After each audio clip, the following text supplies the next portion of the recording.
What's up, everybody? Today we're going to learn how to do a drop-down list in your spreadsheets in 3 minutes or less. Alright, so you got a list right here.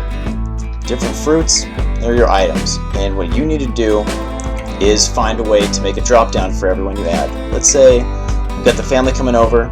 What's their favorite fruit? I don't know. Gosh. Okay, let's make a list. Easy. You want these in a selectable thing. Click here. Data. Data validation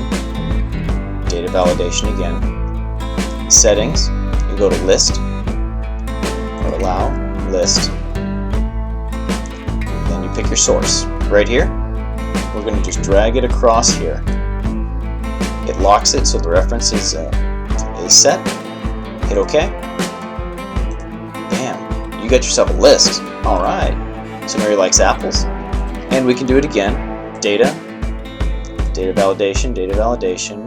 You can do this the same way we did it before, or after that you can just copy, Control C, go right here, Control V, paste, and you have your lists everywhere you want.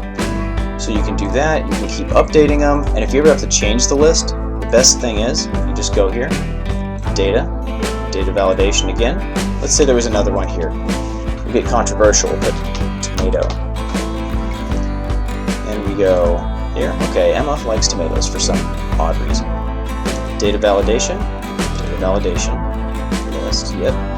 Just go here, delete that, drag it across the new stuff, and voila, you've got tomato in there. Now these ones don't, so all you would do, copy that, bang, everything's up. You just change the fruits where you want them, and that's it.